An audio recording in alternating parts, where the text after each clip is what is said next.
안녕하십니까. 구장 룰을 바꾸는 이노베이션 전략을 발표할 37기 최고봉입니다. 1. 이노베이션을 통해 경쟁 우위를 지속하라.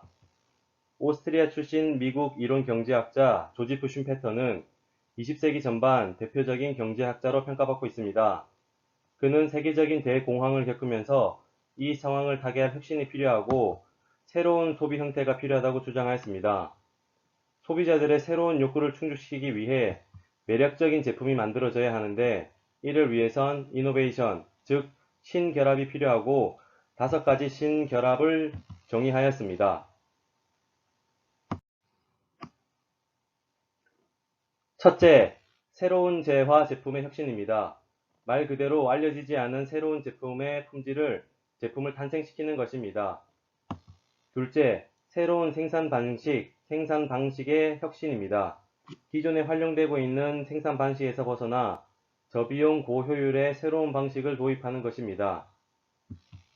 셋째, 새로운 판로의 개척, 판로 유통의 혁신입니다.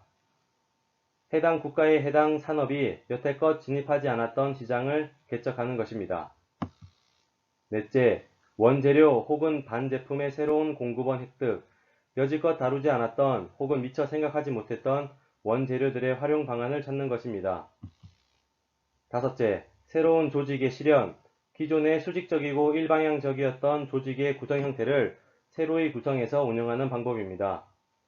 이 5가지가 바로 슌페터의 5가지 이노베이션이며 이를 통해 소비자들에게 새로운 욕구를 가지는 매력적인 제품을 탄생시키며 경제 발전으로 이어진다는 것이 바로 슌페터 이론이라 하겠습니다. 2. 새로운 패러다임으로 게임의 룰을 바꿔라. 전 세계적으로 명성을 누리고 있던 스위스 시계가 1979년부터 1981년 사이에 80%의 직원이 실업자가 될 정도로 시계 시장의 리더 자리를 빼앗긴 사례가 있습니다. 그 리더 자리를 넘겨받은 나라는 다름 아닌 일본입니다. 종래의 태엽으로 구동하는 시계에서 수종 진동을 이용하고 전지로 작동하는 쿼츠 시계가 보급되면서 생긴 사례인데 바로 일본 기업인 세이코 이야기입니다. 이후 전 세계는 쿼츠 시계를 상업화하였고 기계식 시계는 종말을 구하게 됩니다. 이 장에서 하고자 하는 얘기는 바로 패러다임의 전환입니다.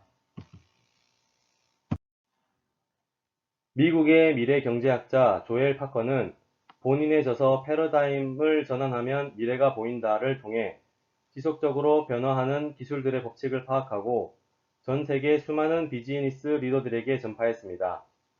패러다임은 룰과 규정이다. 경계를 명확하게 규정해주고 그 경계선 안에서 어떻게 행동하면 좋을지 가르쳐주는 것이라고 정의하고 있습니다. 앞서 말한 시계 이야기처럼 좋은 실적을 내고 있는 자신의 전문 분야에서만 익숙해진다면 새로운 형태의 경험해보진 못한 분야에서는 그 전문성도 초보자와 같을 것이라고 말하고 있습니다. 스위스산 시계를 만드는 전문가들이 실력이 줄어든 것도 아닌데 80%나 실업자가 된 것이 바로 이런 패러다임의 전환을 통해서 일어난 일이라 하겠습니다. 그렇다면 이런 패러다임을 바꾸는 사람은 누구일까요? 조엘 파커는 그들을 아웃사이더라고 부릅니다. 아웃사이더란 첫째, 연수를 받고 들어온 지 얼마 안 된 신입, 해당 분야에 대한 기본 개념과 기초적인 이론만 가지고 순수한 사고로 접근할 수 있으며 기존 전문가들의 고착된 관점이 아닌 다양한 루트로 문제에 접근할 수 있기 때문입니다. 둘째, 다른 분야에서 온 경험이 풍부한 사람, 이는 문제를 접근하는 방법과 답을 찾아가는 과정은 전문가이지만 해당 분야의 전문성은 결여되어 있는 상태이기 때문에 새로운 분야의 패러다임을 제시하는 데 유리한 상태이며 셋째, 단독 행동을 하는 사람. 이 사람은 여러 사람이 했을 때 시너지 효과도 물론 있지만 본인만의 관점으로 누구에게 의존하지 않고 독창적인 패러다임을 제시할 수 있으며 넷째, 모든 것에 관심이 있는 사람은 다방면의 박식함과 폭넓은 안목을 통해 여러 가지 조합이 가능하고 그 가운데서 새로운 패러다임을 찾을 수 있다는 것입니다. 바커가 주장하는 패러다임의 전환 전략은 미래에 능동적으로 대처하기 위해 유연성을 높여두는 것이라고 말합니다. 결국 사고의 유연성과 다양한 관점에서의 조합을 통해서 지속적으로 변하는 시대의 변화에 빠르게 대응하고 한계를 뛰어넘는 것이 중요하다고 할 수 있겠습니다. 3. 미개척 시장에 도전하는 조직을 만들어라. 클레이튼 크리스텐슨은 하버드대 비즈니스 스쿨 교수이며 미국의 유명한 경영학자입니다. 그에 져서 혁신 기업의 딜레마에서는 올바른 판단을 내려서 실패한 사례가 소개되었습니다. 바로 하드디스크의 사이즈와 용량에 대한 이야기인데, 요약하면 우량 기업은 같은 크기의 하드디스크의 용량을 늘리는 기술을 개발하는 반면 신흥 기업은 용량은 다소 줄어드나 사이즈를 줄이는 개발을 시도하였습니다.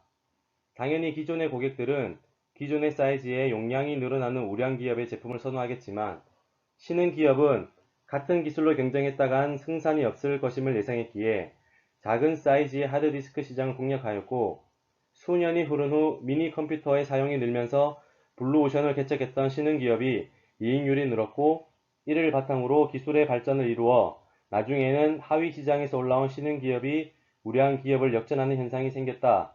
이것이 바로 지속적 기술을 이기기 위해 파괴적 기술이 필요하다고 주장하는 이노베이터의 딜레마인 것입니다.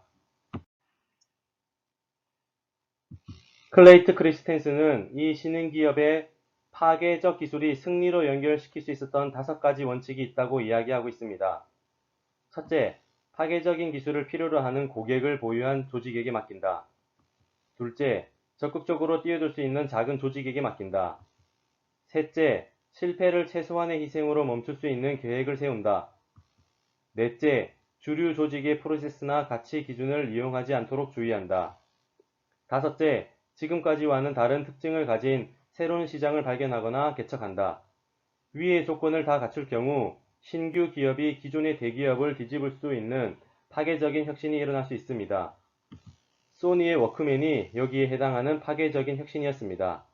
워크맨 발명 전에 음악을 듣는 형태는 고정된 자리에서 음악을 듣는 것이었는데, 휴대용으로 들고 다니며 음악을 듣고 녹음까지 할 수 있었던 기술은 당시로서는 상상하기 어려웠고 파괴적인 혁신이 아니었을까 생각하게 됩니다.